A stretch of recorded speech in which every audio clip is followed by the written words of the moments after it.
I know I have my, ooh, I'm like, got it. All right, everyone. Adriana. We're all here for a reason, everybody. Welcome. Hey. Take it away, Adriana. Tell us about On the Hustle.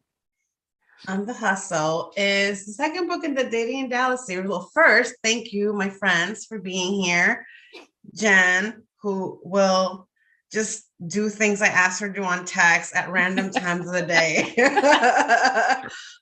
Thank you for hosting this with me, and to my dear friends, Tracy, Sarah, Alexis, Natalie, Mia, and Naima, who are helping me celebrate tonight.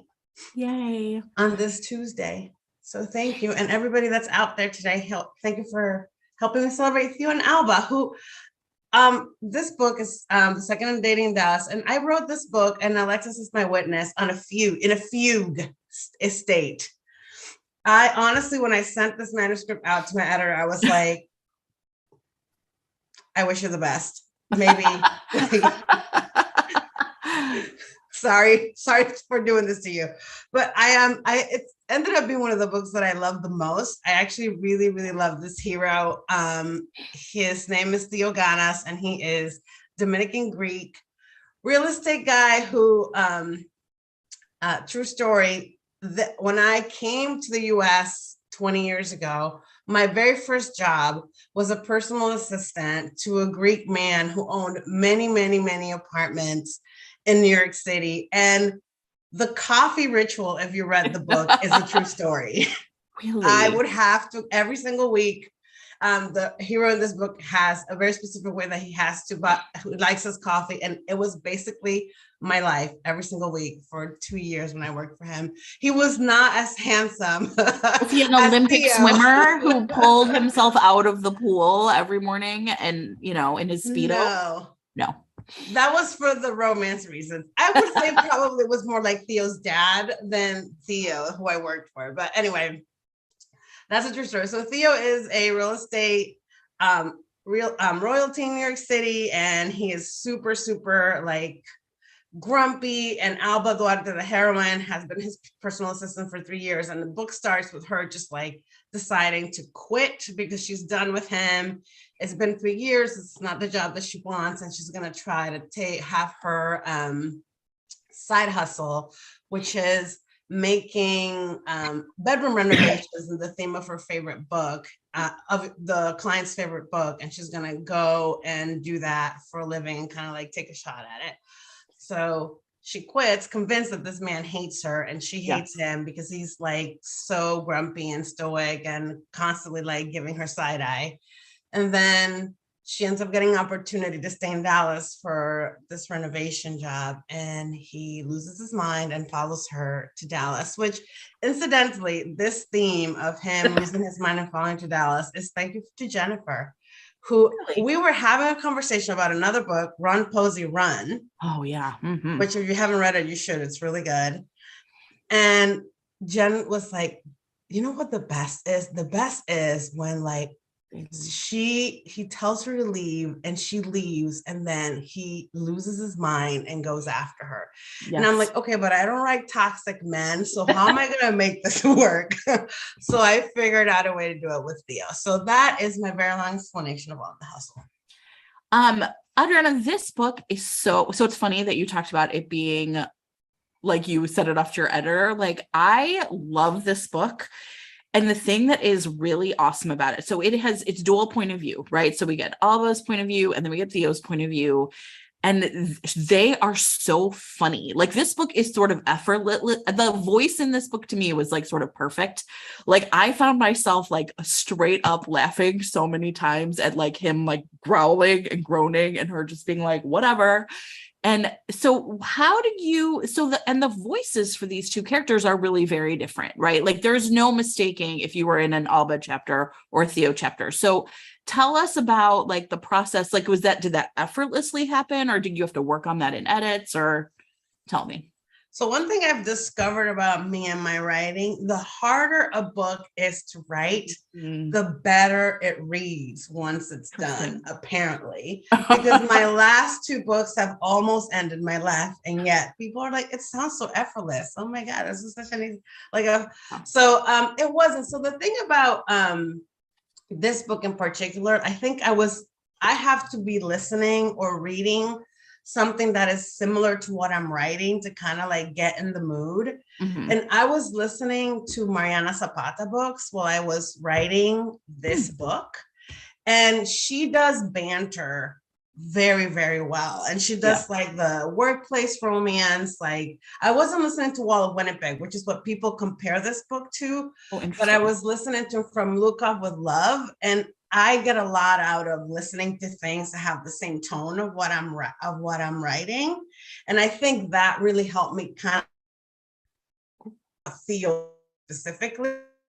And it doesn't write in the heroine's POV, but just from kind of having a sense of like how she perceived the hero helped me come up with his point of view.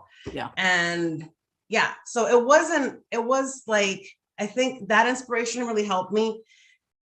And honestly was like figuring out, like, once I figured out what her passion was, because it took me a moment to figure out if the TV show actually was going to be the thing that was going to give her the break. And like, kind of like in the revisions process, I figured out that like, no, like the TV show was actually going to be a total, like, kind of like a disappointment to her. And then he's going to have to grapple with the fact that he kind of has brought her into the situation that's only made things harder for her. And then it's going to help him kind of have his breakthrough about what he needs to do for her. Okay. I have a couple, I know you said, I have a couple more questions. I'm sorry. I'm not done. Okay. One of the other things that's really interesting to me about this book is it's really clear from the beginning, because it is like the inciting incident. Sorry, a little English teachery, like that. She's like, I am leaving this job because I have things I want to accomplish. And he runs after her, but he then like that allows him to understand that he has things he wants to accomplish too. Right. So how important was it, or did that surprise you? Right. Like it's sort of like, I was like, oh, he's just going to go get her. Amazing. But he really figures out a lot of things about himself in Dallas as well. So how important was that for you to have both of them be on like a really like a journey of self-discovery? Well, I mean, I always really need to subvert like the billionaire piece, because like to me, like ethically, can you be a billionaire? No.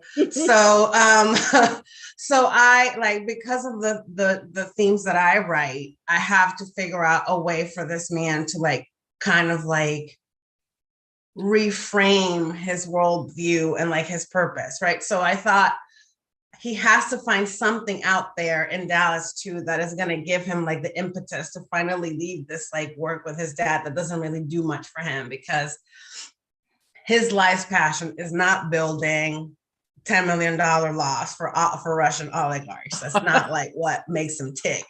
So so I had to figure out what it was that he was going to do. And then like I had been in Dallas last summer, and we were in downtown Dallas, and like the homeless situation in Dallas is like truly like a crisis. And I read an article about specifically veterans being like a huge part of the homeless population in like the urban areas in Texas. And now how they're like basically arresting people for like kind of like homeless loitering. And so to me, it was just like really heartbreaking that like veterans are being now jailed because they don't have the resources. So that was, to me, I mean, I write about, if you've read my books, you know, like these are the things that come in, like things that I like write about. So I thought that was like a good way to kind of like give him something to do. Okay, we have a very important question from the audience. Zoraida asked, how could she forget her underwear after waxing? So true story. You know, we all were like, wait. Alexis and Zoraida and I were writing this book. We would get on Zoom every morning and write together. And Zoraida was staying in San Juan, Puerto Rico at the time. And she's like, I have to go because I have a waxing appointment.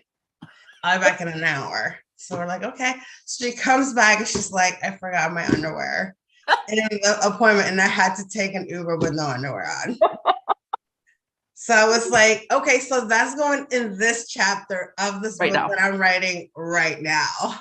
Listen, all the good stuff comes from like traveling and talking to people and then having your friends tell their stories. Yeah. So I think that chapter starts with like pro tip. If you are going to be running around, please make sure not to schedule a Brazilian that day. Yeah. And that happened in real life. Oh, Zoraida.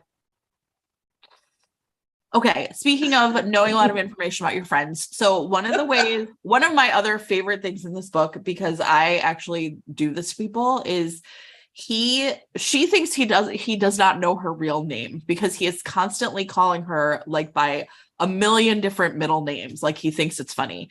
And when I did TFA, I constantly would make up like middle names for my roommate, Mindy.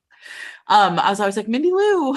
So I thought that was just like really funny. So I thought it would be really cool to have everyone introduce themselves tonight, all of our guests, by telling a story about middle names. It can be about your middle name if you want, or it could just be a funny middle name story. So I'm going to start. I'm not usually a person, but this is funny, I think. So my husband's middle name is Eugene, which it was his dad's best friend, but he's always like, it's like the worst. He always just like writes a letter E. He does not like his middle name.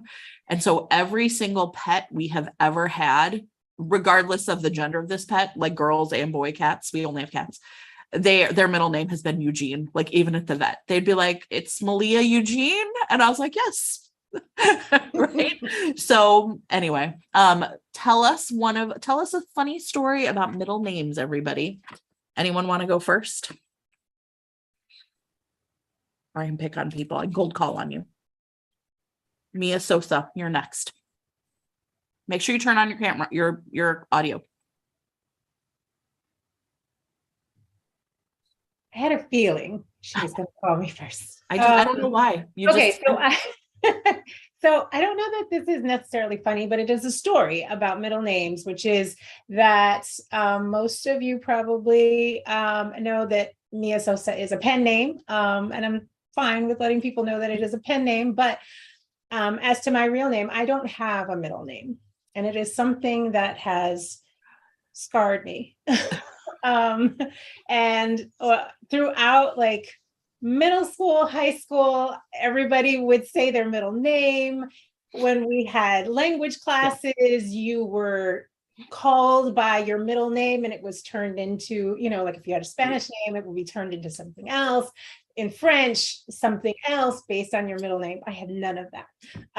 And I made my mother feel really bad about that all of the time.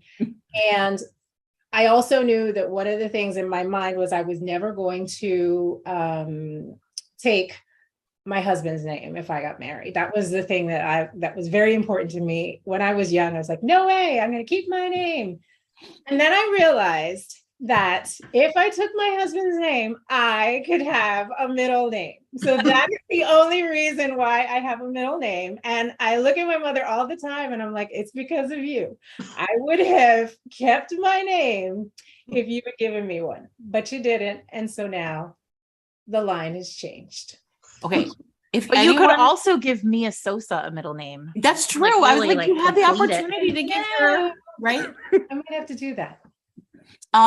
Jack Reacher also doesn't have a middle name, everybody, just so you know. And so he always has to say Jack Nunn Reacher. So that's another option for you. Thank you. You're welcome. Okay. How about Natalie? So my sister's name is Annie Ben. And my brother just randomly one day was talking to me about something, and he was like, Natalie Bell, something. And we were like, what? And then we just started laughing. So now his new thing, and like the family's new thing, is everybody's middle name, even though we all have middle names, is now Bell. He'll be like, Mama Bell, Natalie Bell, everybody's middle name is Bell. Do you all like Baby Bell cheeses? No. I mean, I'm just it seemed like the logical question. Yeah. Okay, let's see who is next. Naima Simone. Okay, so my name is Naima. Okay, so my sister's name is Nefertari.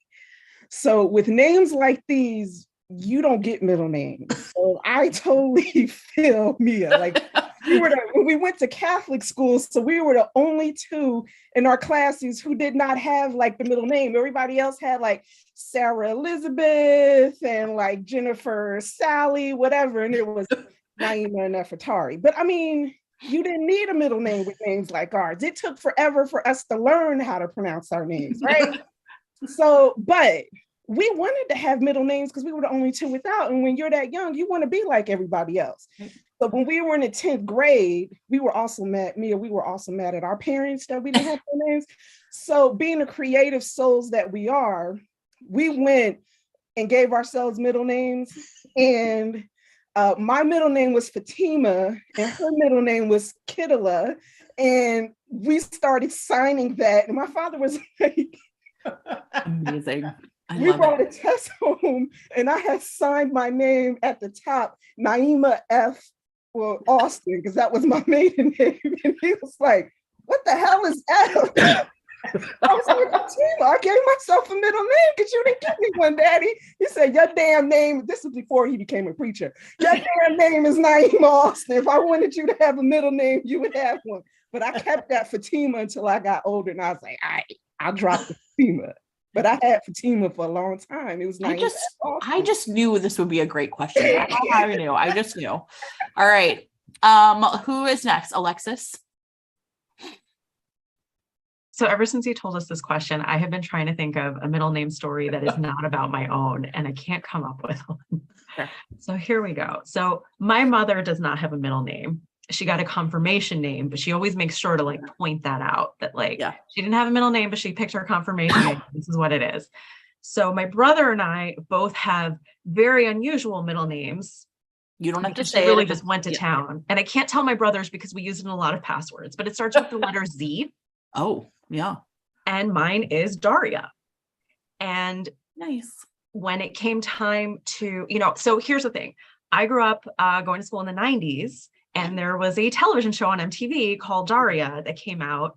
And it was just like the kind of thing that people would just like always like say. And also I was like kind of like a little bit like that in high school. So they would like sing the song at me and stuff. And I was just like so tired of it. So I wouldn't tell anybody my middle name for years until it came time to make my art portfolio website. And I was like, well, what do I call it? And I was like, well, my parents gave me a very SEO friendly first and middle name combo.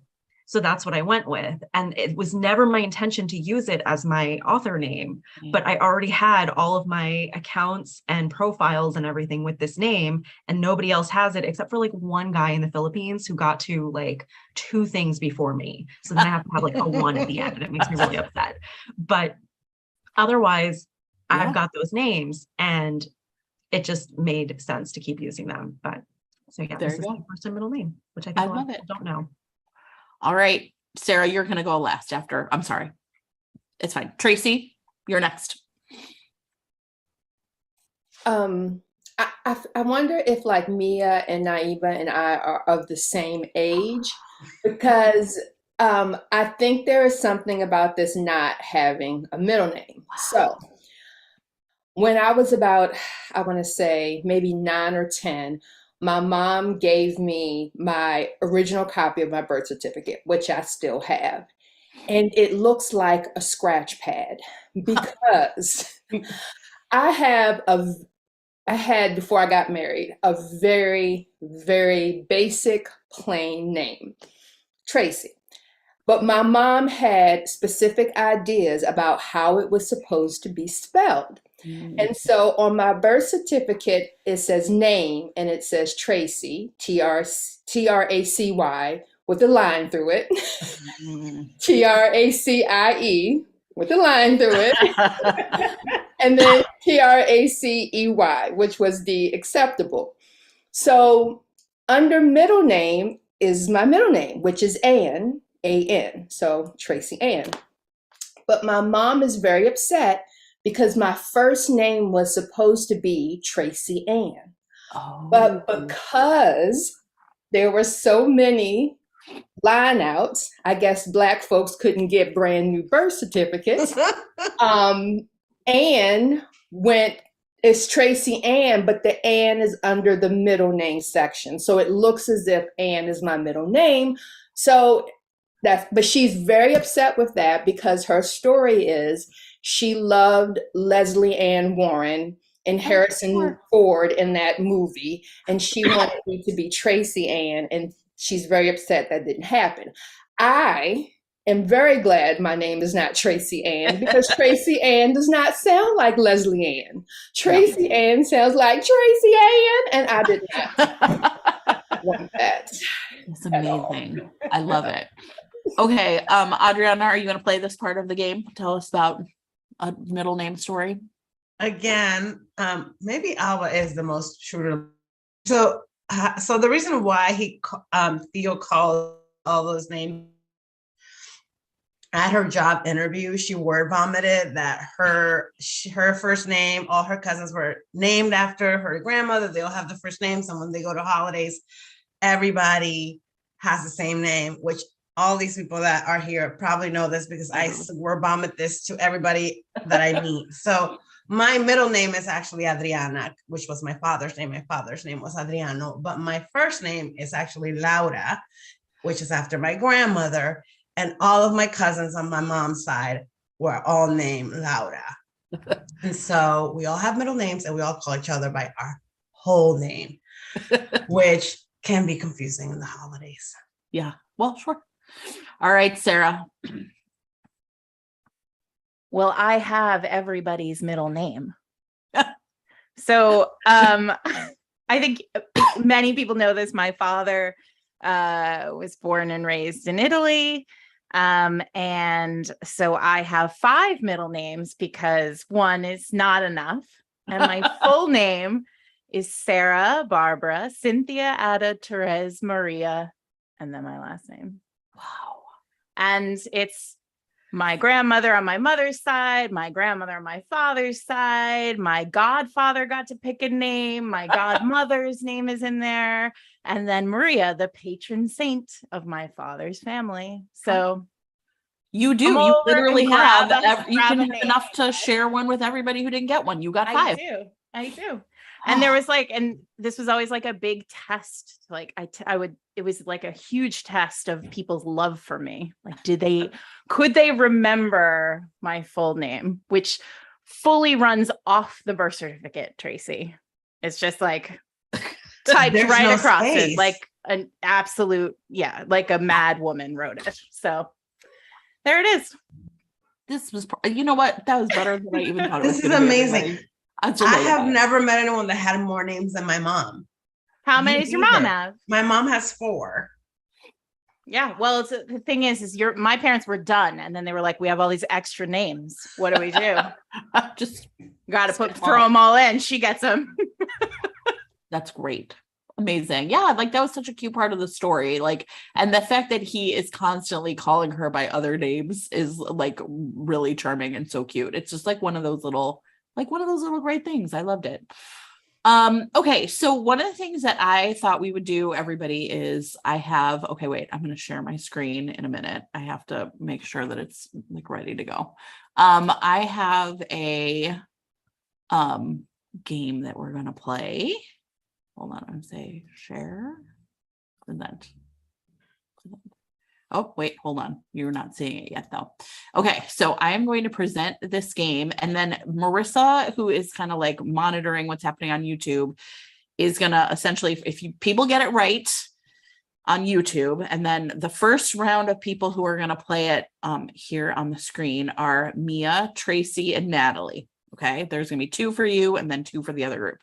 And then like people at home watching can just enter in the YouTube comments. And then Marissa will like randomly pick some winners, and you're going to DM Adriana on Instagram if you get picked by Marissa. and we will send you some books. So like everyone here has donated books. So a couple of winners will win, 5 winners, I think 5 or 6 winners will win something. Okay. So let me get this going. Okay. And I'm going to apologize everybody for my like watermarked, whatever. It's fine. Okay. So the way this works is, well, okay. I think everybody will intuitively get it. It's a Venn diagram. A word is missing, but all of these titles have it in common. So Mia, Tracy, or Natalie. Scoundrels. There you go. Boom. All right. That's 1. Tracy's a big winner. All right. Ready? One more for this group. Just shout it out once you know it. Sin. Am I the only one playing? I know. I guess the other ones were like, Naima, you can see why I didn't put you in this group because this is one of your titles, right? All right. Okay, let's play. The other group is gonna now. So Tracy, no more. I'm the big winner. I'm the You're big the big winner. We're gonna send you Yes. books. Okay. Thank you. So for this one, it's gonna be Sarah, Alexis, and Naima are gonna do the next 2. Ready? Sin. Oh, I never feel mind. like Alexis should come off mute. Right. Oh, Okay. yes. Now it's real. Right now it's real. Like game. Okay, game on. Game on. Lover. Gentleman. A gentleman. A Yes. gentleman. Right. A Gentleman Undone. By I actually was looking at this one. A gentleman. Oh, okay. Okay. All right. Right? I'm with you. Get Yeah, it? I'm Okay. doing that. Yeah. And then the Alicia Rye, A Gentleman in the Street, which is Yes. Yeah. Okay. Oh, yeah. Yeah, right. See, that was a hard one. I think that was a hard one, but I knew you guys would get it. Okay, one more. Oh, Sarah, Demon. you- Devil. Duke. Devil. A duke. Devil. Demon? keep trying. I can't play because one of them's mine. Sarah can't play because one of them's hers. Okay. Another One one. of them Joanna's. Oh, Adriana, go ahead. A rogue. Rogue. Rogue. Right? That was Gentle my Rogue. next one. Well, I mean, they're all the same. The Rogue Yeah. Fifth Avenue and a Right. Rogue by any other name. Wait, I is like there- that you use like big font for Gentle Rogue. Like this is the primordial rogue. This is Yeah, the it's all primordial other Rogue. rogues. Yes. Joanna Joanna Lindsay. Lindsay. Yeah, of Well, course. I Yeah. actually had at first I was trying to do gentle, like I had rogue and warrior because I was like, this Oh, is I gonna be love that so book. hard. Gentle Then would I- be hard. I couldn't come up with I was doing it last minute. I couldn't come up with another one. Okay, I think there's one more. Okay, everyone can play. So Tracy's the ringer. Watch out for this one. Lover. Lover. Lover, right? Dark lover. Okay. Dark yeah, lover, yeah, right? Yeah. Yes. And, then And you Lady know what? Something. I kind of went with Undone. You had Undone, and I kind of wanted to say Lover Undone from I the said Black Lover. Diamond Brotherhood. Mhm. But then you have Yeah. here. Well, it's hard, right? I was kind of like, Which one is that, Adriana Lover Undone? Oh gosh, I think You know. it's. I can never remember. I I use the think name. I think it's the one that I don't love. That's the I think it's Fury. Fury's book. Yeah, right? I think Fury's it's- book. No. Yeah, That's and all Fury you is had to not my say. favorite of those books. Yeah. Okay. Yeah. So Or Viciousness, which also. Oh, I love Vicious. I like See, Vicious. but I like Usher's that Viciousness Vicious too. and Lover Butch should have been Unbound, I think. Okay, I'm with you though. Yeah, yeah. That Fury. should have. Yeah. I we can liked talk what it off was, but we camera. all know what it could have been. Right. Like, yeah, let's pick that one. Yes. Yeah. I Okay. was okay with a poly relationship. Anyway. Yeah, sure. Well, those were different times. I mean, you know. Yeah. Okay, so everybody, Veronica, for everybody watching on YouTube, Veronica Lovett is one of our winners. Carrie Ellison is one of our winners. Brianna Richardson and Emily Blazer. So would you all just make sure that you DM Adriana on Instagram, or if you can't get to her, you can always find me on Twitter or email me, jenreadsromance@gmail.com, and we'll figure it out. Okay, so because we want to give away books. Okay, so for those of you, all the authors, do you guys have questions or things you want to talk about with Adriana? Things you really liked and want to praise her for in the book before we go on? Well, Sarah? I will say, since watching her write this book, she really misrepresented what it was going to end up being, because everything was just like, I don't know what's happening. They showed up, but I don't need them there. So now they're going to leave. And now this other thing is going to happen. And she made it sound like it was just this kind of random collection of events. And then reading it, I was like, this is great. What is wrong with you? But I also know how much work truly went into this book. Yeah. And, really figuring out the characters as she went, and then going back and making the pieces fit and pulling out the parts that were actually the main parts of the story and elevating those so that Alba and Theo's romance really shines. Yeah. So well done, Brent. Thank you. I mean, I do feel like for me, and Alexis knows this because like we've written more than one book together. It's that I'm not cooking with gas until like middle of copy edits. Well, like draft 3. Like it's literally like 2 matches and like 1 cold break, like for most of it. And then I'm like halfway through copy edits and I'm like, oh, this is how he sounds. So I have to go back from the beginning and like then I send the copy edits to my editor and it's like 60% read. And she's like, I thought we were in copy edits. And I'm like, well, the dialogue's completely different, but the book's essentially the same. No problem. Because now I know what they sound like. Like now I know. So I think that's part of what with this book specifically, because there's so much banter in it. Like and sometimes I feel like I hold back with the banter because I feel like is that too harsh? Is that too much? And he was a lot. Theo was a lot and he was like really dirty. And I was like really pulling back in the beginning. And then I was like, you know what? I'm just going to let this man be as filthy as he wants to be. Yeah. So then, but that didn't come until like copy. It's like, I sent the copy to my editor. She was like, what the hell happened? You're like, I figured out Theo. So I was like, yeah. I have a question. Oh, go ahead. Good. So, on you. Oh, well, here's why. Before you ask your question. Listen, I don't want to be a 7th grader in your class. Last week on our episode, you talked about one of your favorite microtropes being when like a coffee snob. Say more. I was like, that wasn't going to be my question, but I will say more. Okay, say more, but then listen, one of my favorite microtropes, and I didn't even know it was one of my favorite microtropes, but I read this and I read, what were we talking about? The love hypothesis. At the same time, or back to back maybe. And I was like, I really love it when like a coffee snob gets really coffee snobby at the love interest. And I don't know why. Like, why do I like an arrogant coffee drinker?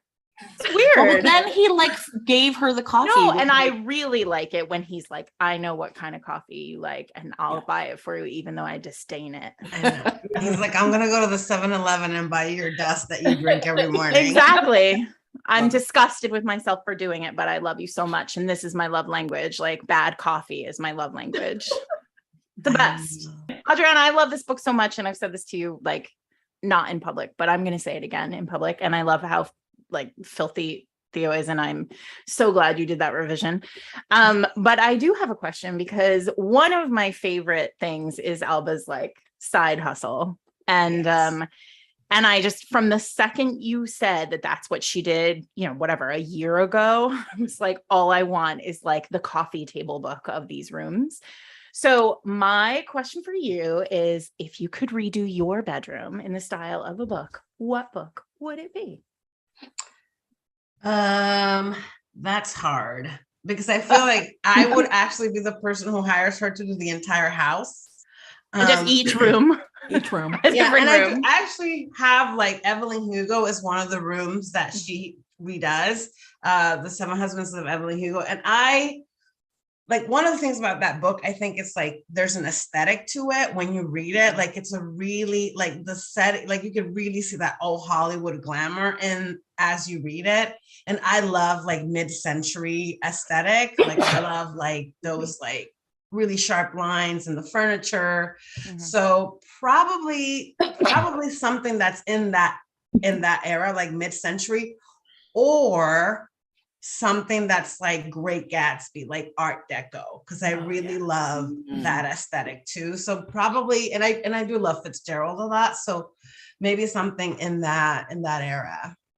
Ooh, can I go next? Can I go Yes. next? Can I go next, please? Go next. Yes. Well, I want to say the bookish boudoir, I want that to be real.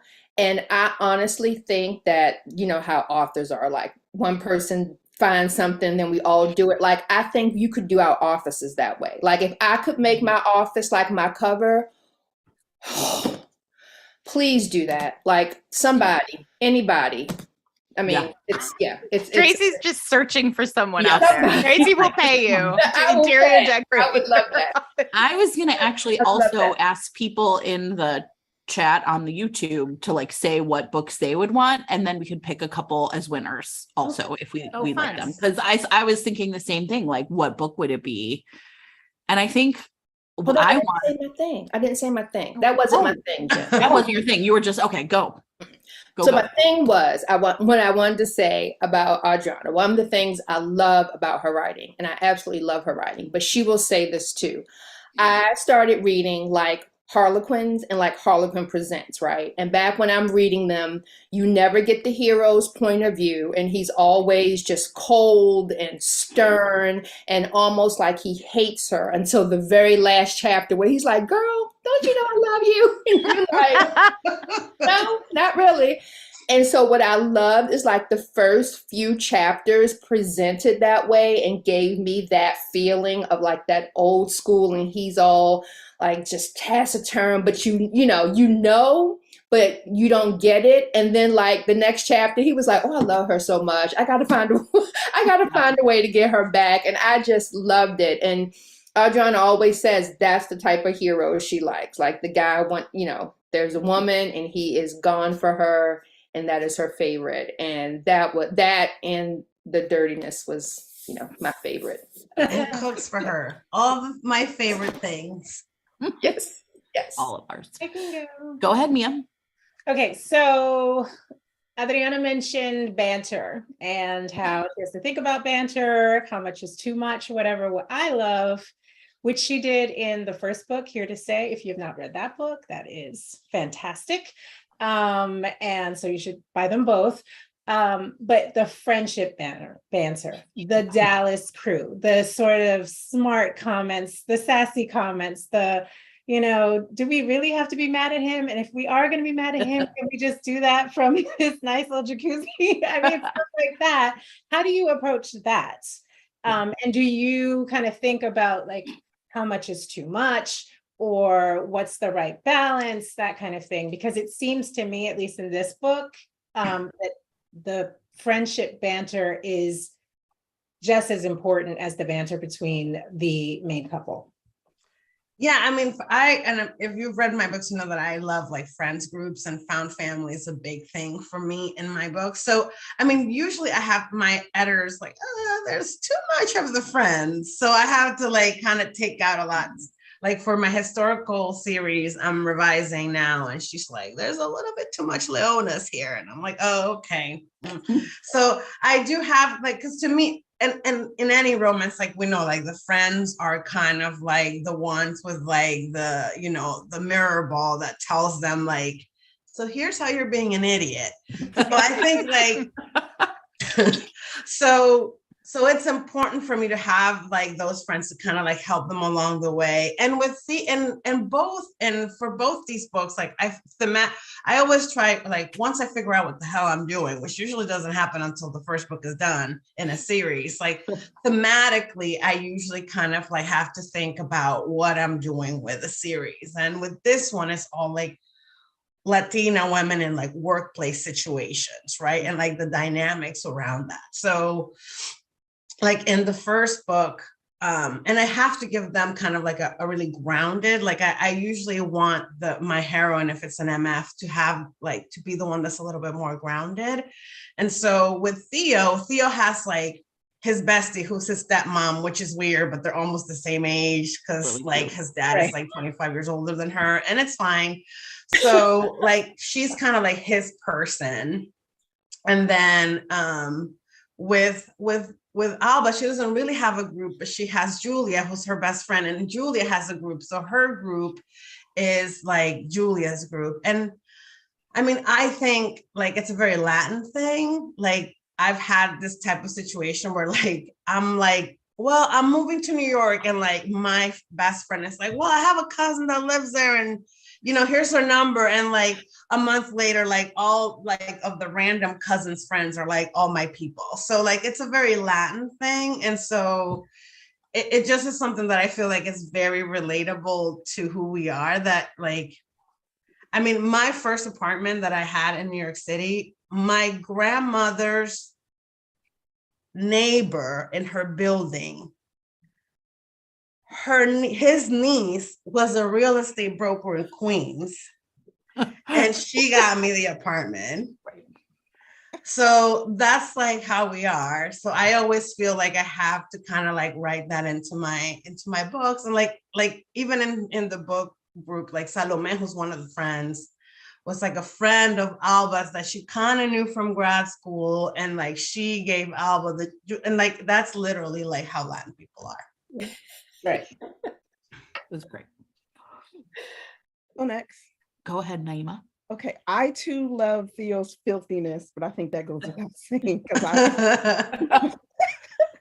But what spoiler alert, so if you haven't read it or you're not at this part yet, like cover your ears, but and don't read my lips. But what I loved, like at the end, and I have to tell you, I've never read this before, and I've definitely never written it before. At the end, in the Black moment, when she was prepared, when she walked away, I've never read where a heroine told the hero that she loved him for like all the reasons, and the reasons she told him she loved him were so outstanding. But she was like, I'm strong and I love you for this, and I love you because you make me feel safe, and I'm strong, but I can be vulnerable with you, but I will stop loving you for this reason because I can't trust you, and I will stop loving you. And to me, that was so good, because it, like, a lot of times in the books that we read, that I read, and even that I write, is I always say, like, the heroine always says, I love you, but I'll leave you and I'll carry on without you. And she's saying basically love is a choice. It's a choice that I love you, and it's a choice that I will stop loving you because you don't respect me and because I can't trust you. And I thought that was so powerful of her. And I wanted to know, am I reading too much into that, or did you do it on purpose? Because I loved it. Well, I did do it on purpose. I feel like with them two specific, like Theo was so intentional of showing this woman, like, I literally will peel off my skin for you. Like he was so into her, and like so much, like his love language. I mean, clearly his love language is also filth, but like there's a moment where she like faints, and like she's so overworked and she's just doing so much all the time. And he's just like helplessly watching from the sidelines as she's just like falling apart. And and he has to kind of like show her, like in the beginning of the book, he's like, I know that just telling her how I feel about her is not going to make a difference. So I have to like really show her. So I think like it had to be said for her, like, she's like willing to be like alone, even if she's miserable, because she's very comfortable with being miserable. Like she could revert to that. Like, and I mean, I think that's part of like the Black, like the importance of the Black moments, and like just a PSA out there for like romance readers. The third act breakup is important because it gives you like an understanding of like how far a person has come and how easy it is if you don't make the right choices to go back right to the beginning of where you were. And Alba is like, she can't 100% trust it because her backstory, like what happened with her parents, is like still something that haunts her. And so she has to let him know, like, I am right there with you, but if you don't change, this is all going to go away. Like everything that you've done for me. And like, I know it's love, because she knew it was love. Like after she passed out and he like took her out of the set, like bride style. And it was amazing. Perfect. And he like punched the guy or threatened to punch the guy, like whatever. Yes. Like she was like that, like showered her. Like he was like, she's like, everything this man has done for me, like feels like love. Like I know he loves me. And yet there's this one thing that if you do, like, will make it all go away because I can't trust you. So I think it had to be said that like my love can go away. Like my love can be unconditional as long as like you or me are like equals. And Right. if you don't treat me as an equal, like you'll break the love.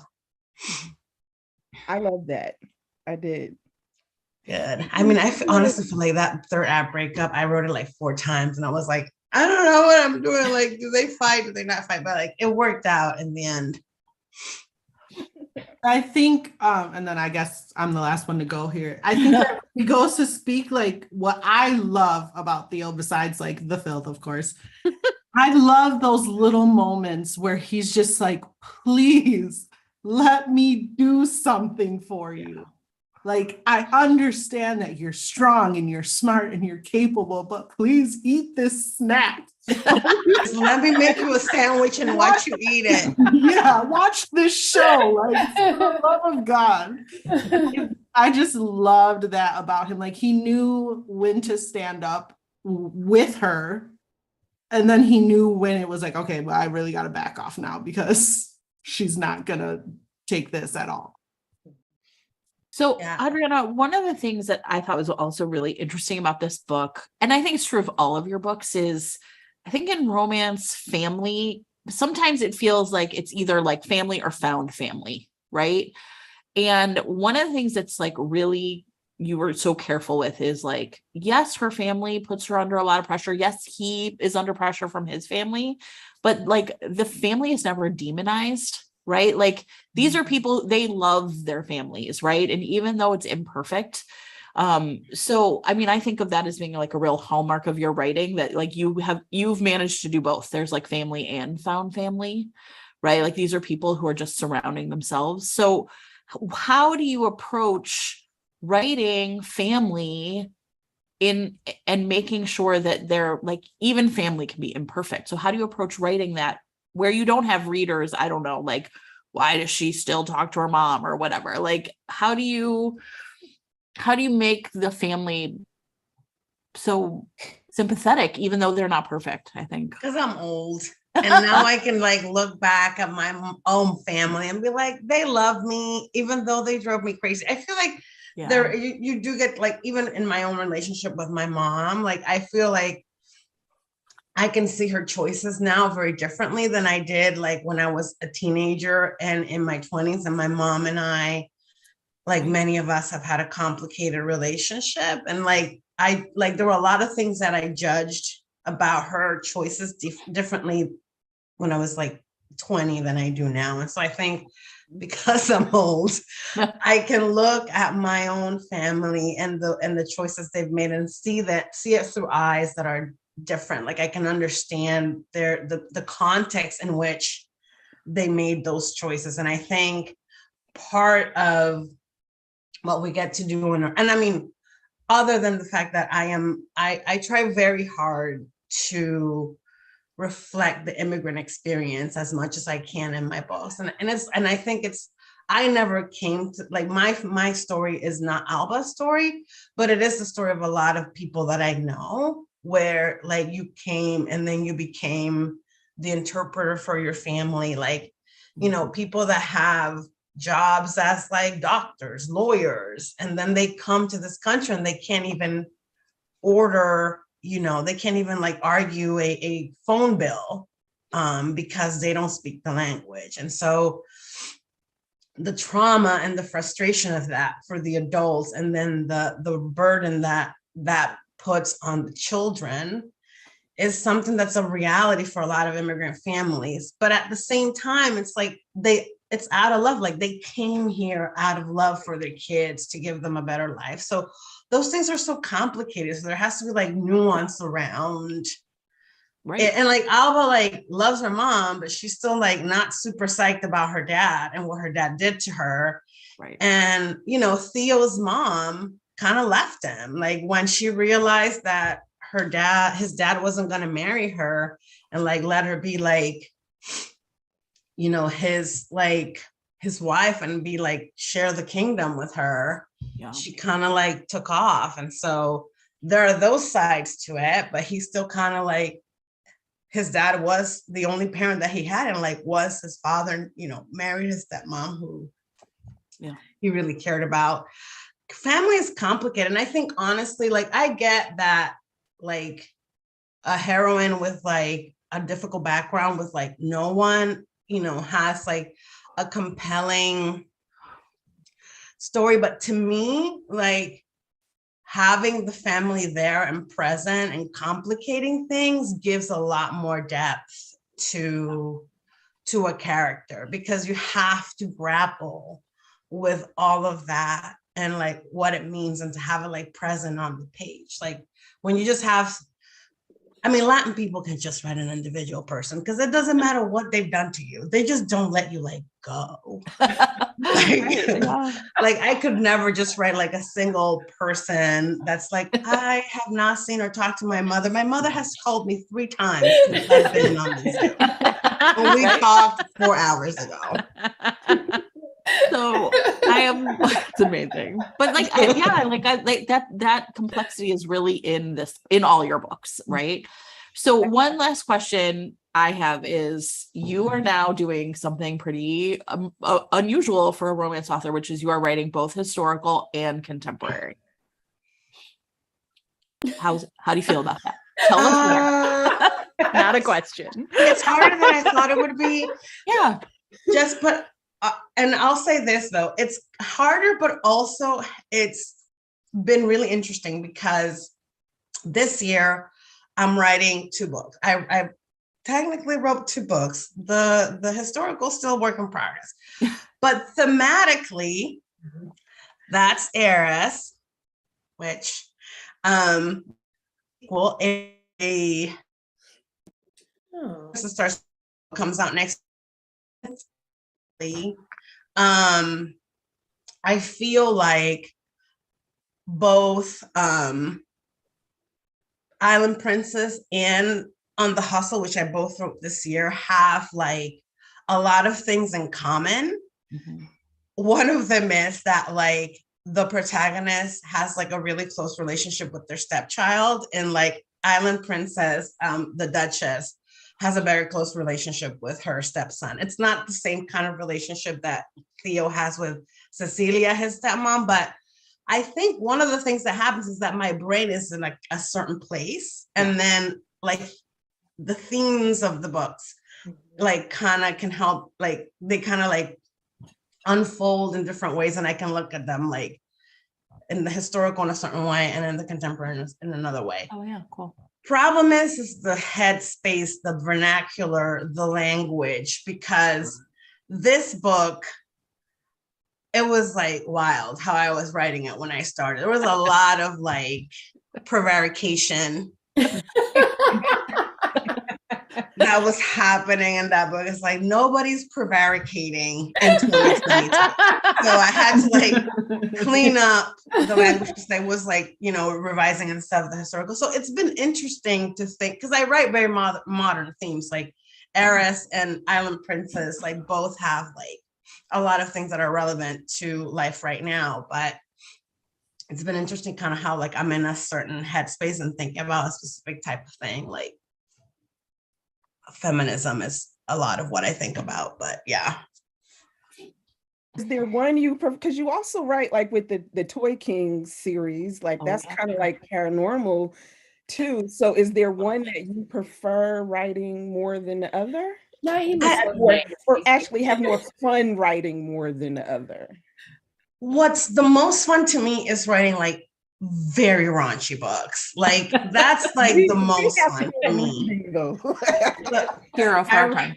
Naima would ask about the nasty book. She's so I know. I mean, now, if that's what she answered, I've been doing this like anthology for the last 3 years with Sarah Simone, Eva Lee, Nicola Davidson, and Joanna Shoup. And this year we're doing Villain. I'd like to have. It was very hard for me to write this villain. I started it 4 times and I couldn't do it because again, it's hard for me to write men who are like Mhm. criminals. Yeah. So I had to like really think, how am I going to write this criminal? Like what, like I can write a criminal, but how? And so it took me a while to figure it out. But once I got going, it was fine. And he's definitely still a criminal. But I didn't realize it was a poly relationship for a while. And so I started writing, and then I wrote the first sex scene, and like it ended up with 3 people, and I was like, oh, Happens. that's why it was taking me so long to write it. And then I wrote 22,000 words of sex, and I sent it to my editor, and I was like, there's a heist in this, and they're gonna steal some rum. But right now it's just 6 sex scenes strung together by nothing. And she was just like, I'm gonna read it, I'm gonna let you know. I'm like, it's fine, I can fix it. Just know it's literally 6 sex scenes. I don't understand what you mean fix it. I don't get it. There will be a plot. That sounds It's not there What's now. with it? I Perfect. don't understand. I don't understand plot. Shoot. The only way to get me right fast if it's only sex scenes. If it's only sex scenes, I can write 20,000 words a day. Adriana, what else? Okay, so it's like 7 or 8 from, I guess, you guys. What else do you want to tell us about On the Hustle? Except, of course, everyone should go buy it right now. Just buy it, review it if you loved it. And thank you for joining me tonight to celebrate. The next one's gonna be out sometime next year. It is gonna be Salome's story. And it's gonna be a sapphic romance. So that's Oh, yay. next. But also workplace romance. And this one, please, if you love Theo, let me know, because I love him. He was hard to write, but he's Oh my God. My favorite microtrope in it is a hidden tattoo. oh I'm gosh. just gonna. Mm. Oh yeah. Oh, Oh, the winners. If you win, I'll send you the sexy insert in your book. ooh. So we also have Left Linda over. Watson and Laura Kroger are also winners. So all those people are gonna message Adriana on Instagram, and if you don't hear from her, like contact me and we'll figure it all out. Yes. Just, and if you can't, DM me on Instagram. If you follow me on Facebook, that might be harder. But if you're in my Facebook group, just DM me. All right. I have a request before we go. Can we all Yes. hold up our book and take a screenshot? Yeah. Yes. And that way, if anybody else Are has you gonna one do to the share, screenshot? Are you gonna I'll take take the? it, sure. Okay. Alexis is in charge of photos. Alexis Oh, yeah. I was hosts, like, take the I picture. know how this goes. Got it. Yay. Perfect. Thank Adriana, you. congratulations. It's so good. Yes. Happy Thank birthday, you. friend. Happy release day. So I proud. love you all. Congratulations. Thanks. So Thanks for the fun.